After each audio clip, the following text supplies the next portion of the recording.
Labour Party vice presidential candidate Datti-Ahmed raises serious allegation against APC.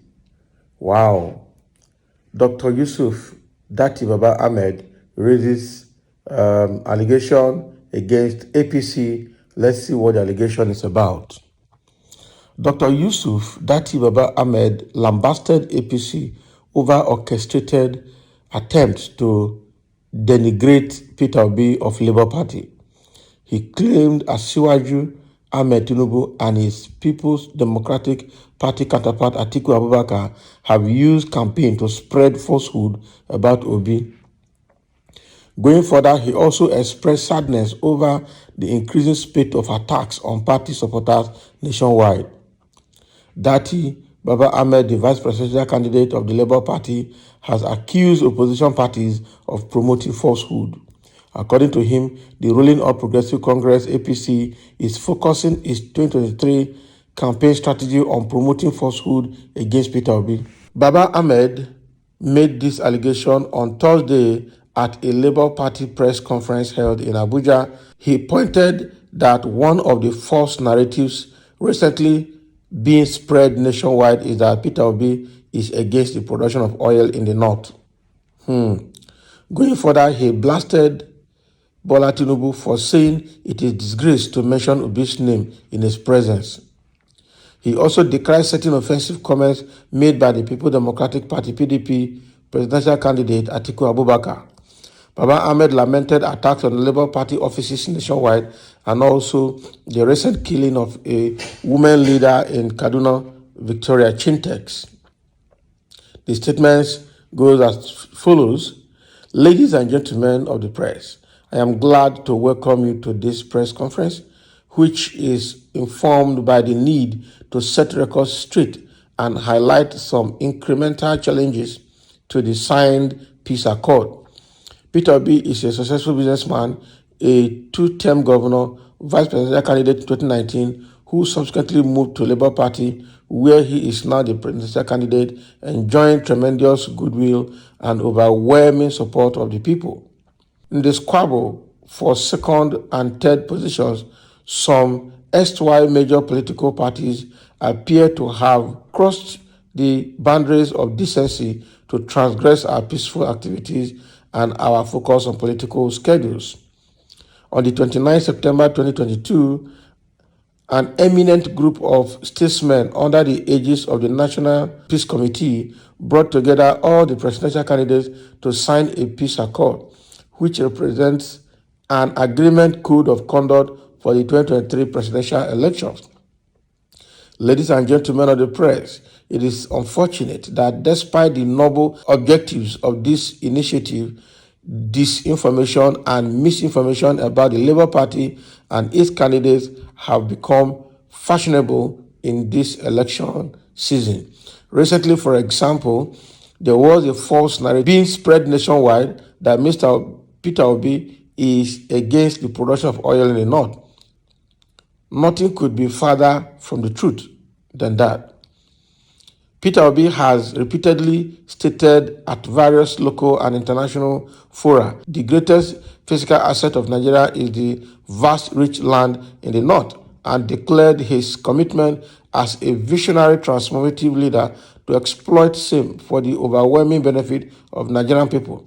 To the architect of consumption to production, oil in the north means more revenue for development, more jobs and opportunities. Earlier attempts to discredit the Obi's candidacy through fabricated allegations of demolition of mosques, internal deportation of northerners, issuance of ID card to northerners, and ethnic hostilities were all conclusively proven to be false and without basis. As if those were not enough, just a few days ago, the presidential candidate of the APC, speaking in Delta State and referring to our presidential candidate, said that it was a disgrace to mention his name, while our candidate is quite comfortable with not being mentioned. It is most unpresidential all right, indecorous and disrespectful from the candidate who claims his turn at Nigerian presidency. APC's strategy against Peter Obi now appears very clearly centered on promoting falsehood in addition to empty and derogatory personal attacks. And of course, this is because they can find no contentious points of negativity to push. Little wonder that their vice presidential candidate has consistently put to shame the noble heritage of the great Borno Empire in his unguarded and uncultured public pronouncements, which expose his intellectual laziness and discomfort with empirical facts and arguments. Regular insults, which have now become his trademark, have not spared the current president, whom he directed to go and sell ice cream, nor the former vice president, whom he described as a pure water seller, a noble venture which serves the populace better than a certain white substance. It is pertinent to recall how Mr. Shetima, at a recent public event, belittled Atiku Abubakar's educational qualification as well as the modest lifestyle of Peter Obi. Clearly, Mr. Shetima is out of touch with reality and cannot understand that people like Peter Obi, who have reached the heights in business and material achievement, have long transcended the need for ostentatious display of wealth. We congratulate Mr. Shetima on having improved his dressing, but equally remind him that he needs to improve on his public composure and discipline in communication. Shetima is called upon to speak kindly and more responsibly about all personalities, if only to uphold long-established standards.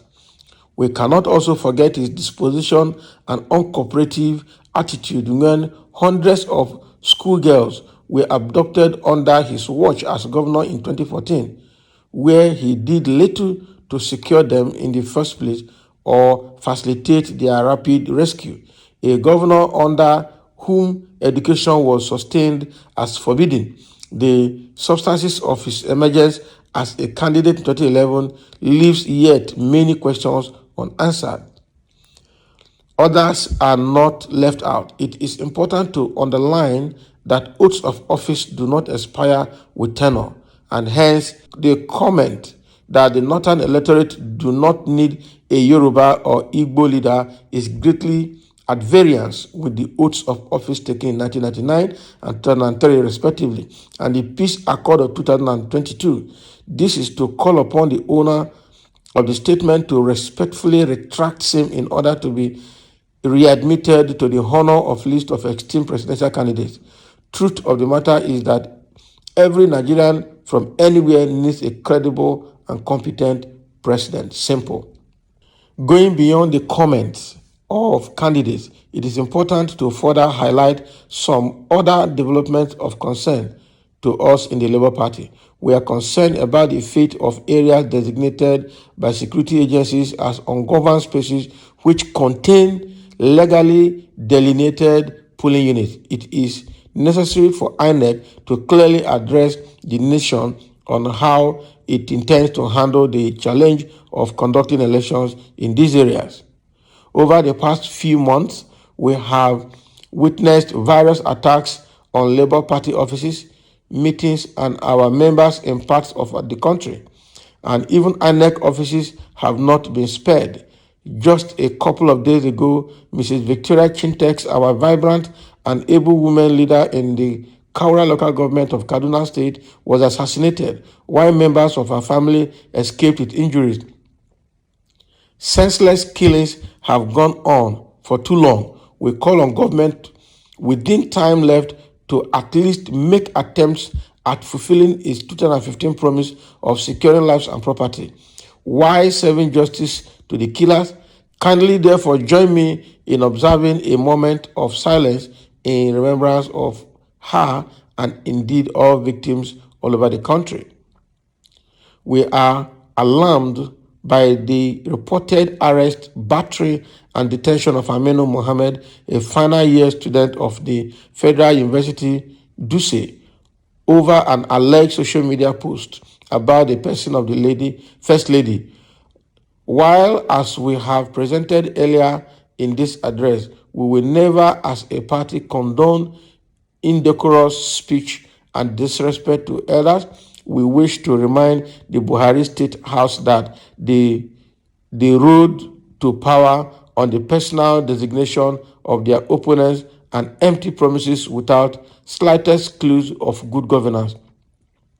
Individuals must be free to express themselves freely, and any infraction of law be pursued as civil matter and not through high-handed abuse of power. This is not 1984. We lend our voice to the genuine cause for its immediate release.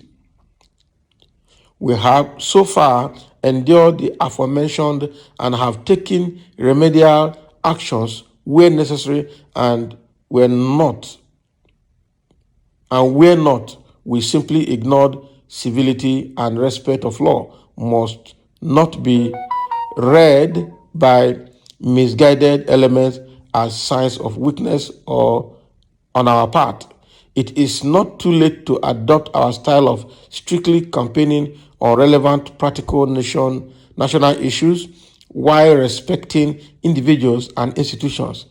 Any actions to the contrary, the people responsible must know they will be held accountable in the decent manner we have presented our issues here today and in the ways of the law. 2023 election will be different as Nigerians electorate are increasingly becoming aware of the dangers of ethnic and religious politics, a fact that causes anxiety, frustration, and desperation with political actors of the old order. Consequently, these attacks against us are only likely to increase. We must call on authorities to live up to constitutional responsibilities and on the general the general public to regard lies, misinformation, and propaganda for exactly what they are. The obedient movement under Labour Party will continue to remain faithful to founding principles and the signed peace accord, and we equally invite all stakeholders to emulate. The next few weeks we see an escalation of election activities. I urge all who have not yet collected their PVCs to do so without delay and to follow through to identify their polling booths, vote, and defend their votes. I wish to sincerely thank the vast majority of our people, the youth and elderly alike, from all across the nation who have continued not just to embrace Peter Obi, my humble self, and our great party, but who are daily investing their time and resources in making sure that other Nigerians share in their conviction and imbibe the urgency of positive action in the coming election. Wow, this is great press conference coming from Yusuf Datti-Ahmed, all right, and he has actually berated other political parties for their attack on Peter Obi, especially Asiwaju Bola Ahmed Tinubu's negative comments against Peter Obi, Shetima's negative comment against Peter Obi, and the Atiku's negative comment in the north against the southern presidential candidate, saying that the Hausas or the Northerners do not need Igbo or Yoruba president. So he actually berated all of those and asked them to withdraw their statements as a matter of urgency for them to be regarded as dignitaries in the political circle. And that is a very good one.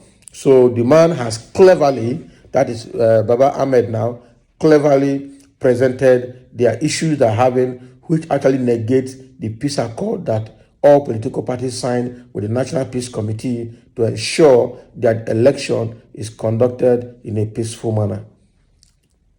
All right, so this is a very good one. Let me just take one comment from individuals. Somebody says, when they go indecent, they turn around to blame the obedient. Since they have nothing to offer to Nigerians, they resort to name calling. Peter Obi and Yusuf Datti-Ahmed are heading for Aso Rock as your president and vice president of Nigeria, respectively, come 2023. All right, by God's grace. And that is very good. They are jittery over the rising profile of Obi. They will all fail at the polls. A drowning man look for a straw to hold. All right, Nigeria is full of illiterates. Only country graduates behave like illiterates. That is very good. My vice president, it is simply because they have nothing to offer and they know it. That's a very good one. So that is a very good one. So Baba Ahmed has said his part, and I think everybody is agreeing with him. It's because those people don't have anything to offer, and that is why they choose to name calling and choose other forms of violence and other ways of causing falsehood or propagating falsehood through character assassinations and all of that. And that is why they think they can use that to excel. But rather, it's actually making Obi and Yusuf Ahmed more popular and more famous. So thank you for listening, and let's have your own comment as well.